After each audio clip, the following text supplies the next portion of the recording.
Good Yontif.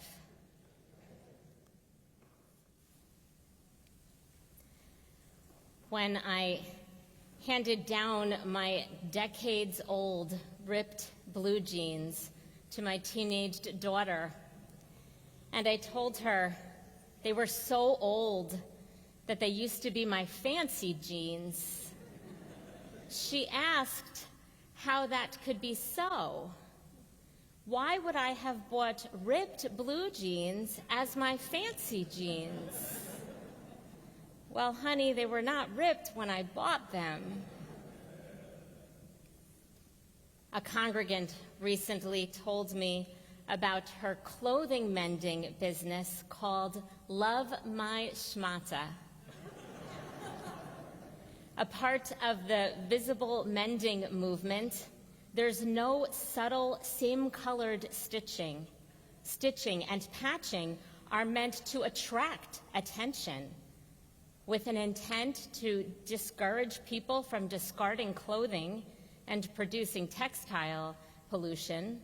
Visible mending demonstrates values-driven choices and makes mending and reuse a sustainable fashion look.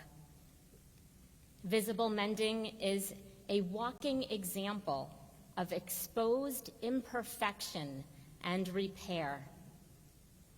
In these 10 days of repentance, repair, teshuvah, in our relationship with God can happen only after we have made things right in our relationships with other people. We begin with confession. And of course, this is Judaism, so we are not confessing to an intermediary. We confess to the people we have harmed, so they know we own our actions. On Yom Kippur, we will cry out to God, "We have stumbled and strayed. Anachnu chatanu. We have done wrong." In our soul searching before we reach Yom Kippur, we turn to each other and say, "I have done wrong." According to the Jewish thinker Maimonides, it is praiseworthy to confess as publicly as we sinned. Harm an individual one-on-one, confess to that individual privately. Inflict harm on someone at a staff meeting in the presence of coworkers, confess to that entire staff. Cause harm in an institution, in a nation, confess to all witnesses, perhaps even to the world. Maimonides' teaching of confession, so honest, so exposed, is the opposite of covering up or of subtle, same-colored stitching.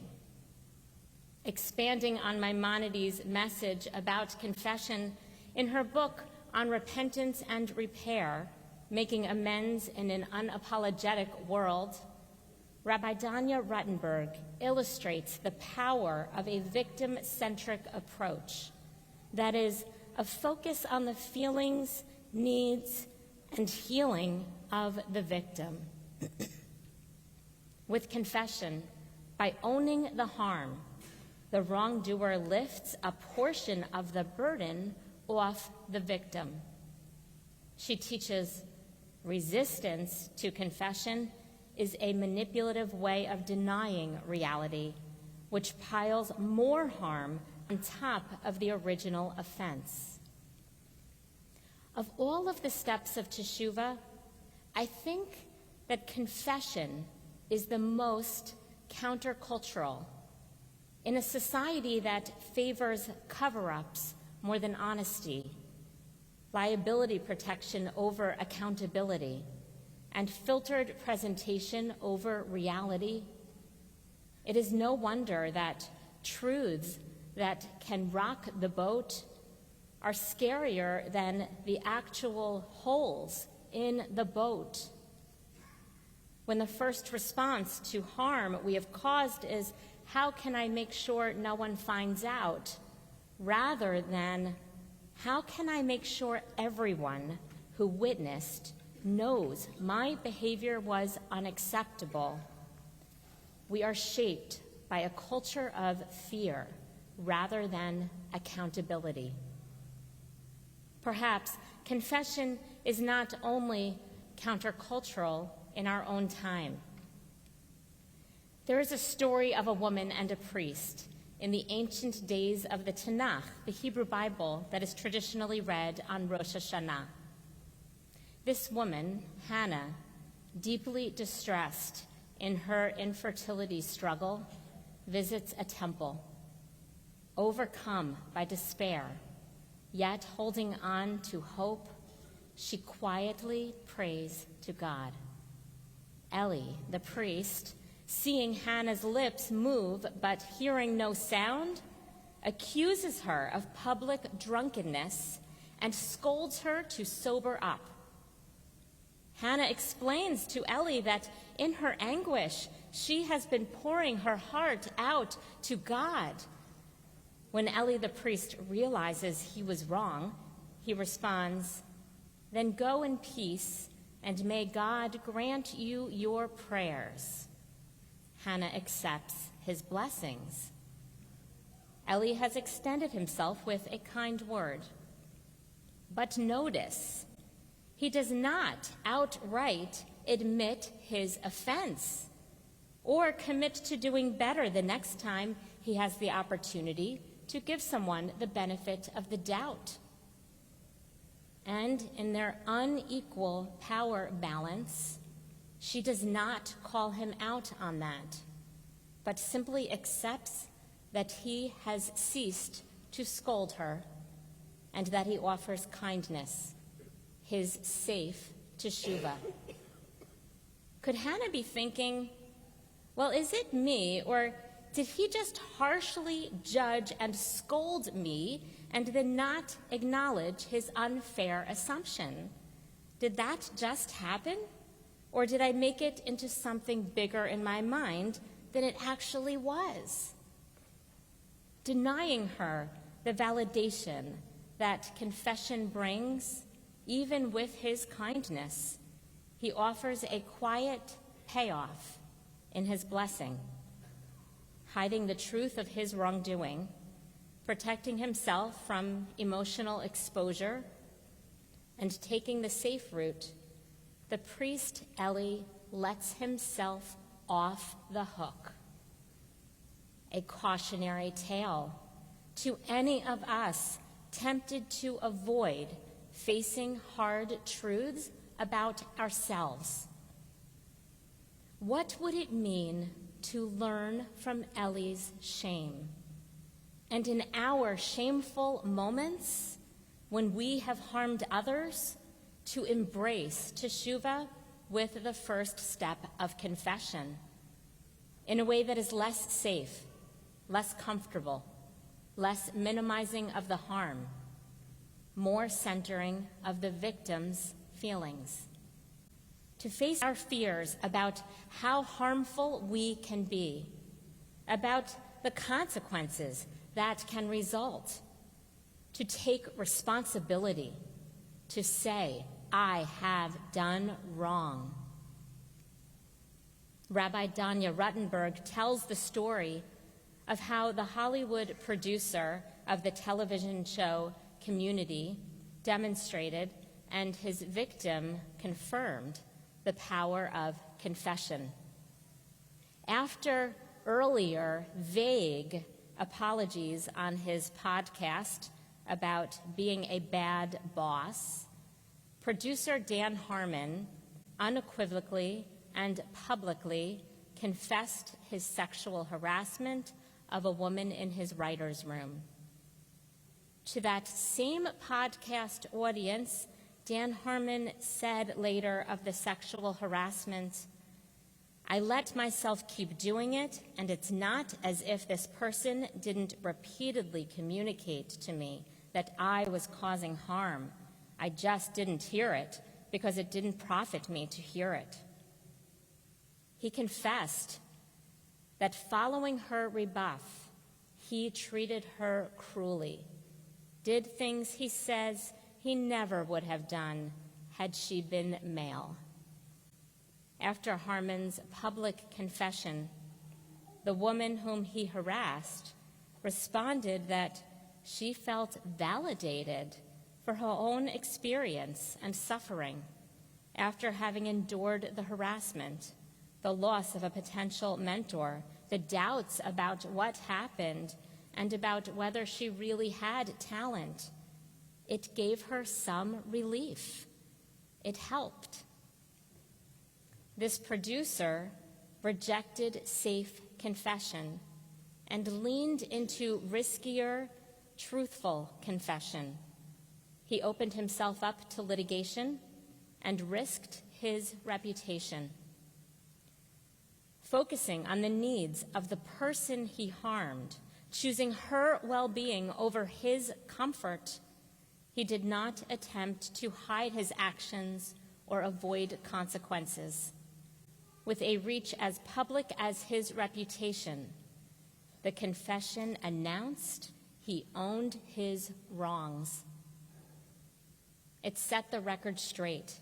He held himself to account, offering a model for our own teshuvah to be less safe and more honest.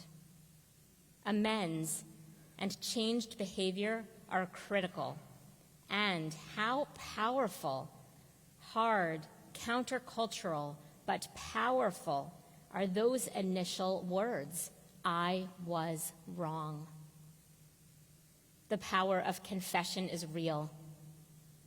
This summer, Marta Kaufman made a generous donation to Brandeis University, establishing an endowed professorship in its African American Studies department. The impact lies not only in the donation, but also in the public confession. Kaufman has been outspoken with her regrets about the lack of diversity both in front of and behind the camera on her hit television show, Friends. Reflecting on the time following the murder of George Floyd, Kaufman speaks of more deeply understanding systemic racism and examining the ways she participated. She publicly says, "I knew I needed to course correct. I've learned a lot. Admitting and accepting guilt is not easy. It's painful looking in the mirror. I'm embarrassed that I didn't know better 25 years ago."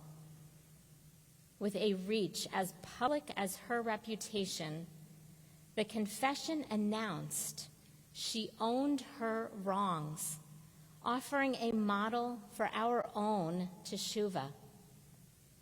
Amends and changed behavior are critical, and how powerful, how hard, countercultural, but powerful are those initial words, "I was wrong," or "we were wrong."